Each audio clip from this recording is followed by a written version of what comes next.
अंग्रेजों के बनाए हुए आपराधिक कानूनों के स्थान पर 3 नए कानूनों के प्रारूप पर विचार विमर्श कर रही संसदीय समिति एक मत से किसी नतीजे पर पहुंच रही है या नहीं, यह आजकल में स्पष्ट हो जाएगा।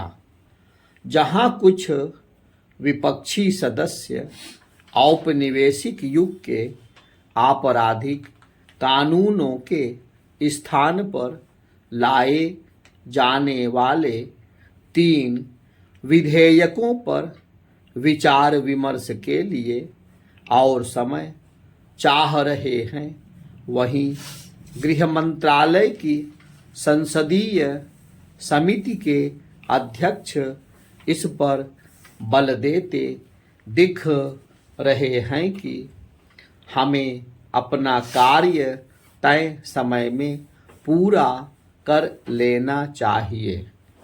ध्यान रहे कि इस समिति को भारतीय न्याय संहिता, भारतीय नागरिक सुरक्षा संहिता एवं भारतीय साक्ष्य अधिनियम के मसौदे पर विचार विमर्श के लिए 3 माह का समय दिया गया था। चूंकि यह अवधि पूरी होने वाली है, इसलिए समिति को अपनी रपट सौंप देनी चाहिए। इन विधेयकों पर विचार विमर्श के लिए 3 माह के समय को कम नहीं कहा जा सकता, इसलिए और भी क्योंकि इन तीनों विधेयकों के प्रारूपों पर पहले ही व्यापक विचार विमर्श हो चुका है। इन विधेयकों पर विचार की प्रक्रिया पिछले लगभग 4 साल से चल रही है। यह संभव है कि क्रांतिकारी परिवर्तन लाने वाले इन विधेयकों के कुछ प्राविधानों पर विपक्षी दलों के सदस्यों की अलग राय हो, लेकिन उचित यही है कि आम सहमति से किसी नतीजे पर पहुंचा जाए। इस पर कोई दो राय नहीं हो सकती कि अंग्रेजों के बनाए हुए आपराधिक कानून अब एक बड़ी हद तक अप्रासंगिक हो चुके हैं और वे व्यापक बदलाव की मांग कर रहे हैं। यह ठीक है कि इन कानूनों में समय समय पर थोड़े बहुत परिवर्तन किए गए, लेकिन वर्तमान में वे भी अपर्याप्त सिद्ध हो रहे हैं। इसका एक कारण यह है कि अंग्रेजी शासकों ने इन कानूनों का निर्माण अपने हितों की रक्षा करने अर्थात भारत पर येन केन प्रकारेण शासन करने के लिए किया था।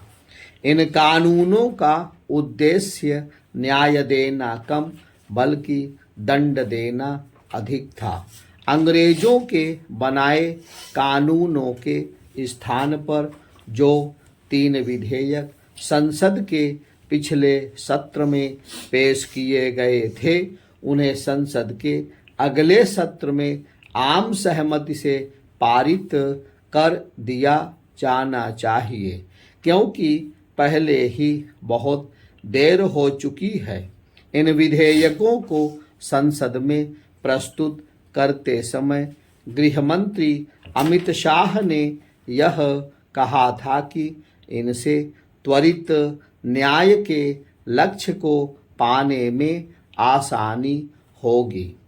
यह सही है कि प्रस्तावित कानूनों में कई ऐसे प्राविधान किए गए हैं जिनसे लोगों को समय पर न्याय मिल सके, लेकिन आवश्यकता इस बात की है कि आपराधिक कानूनों में व्यापक परिवर्तन के साथ ही न्यायिक प्रक्रिया में भी अपेक्षित सुधार के कदम उठाए जाएं।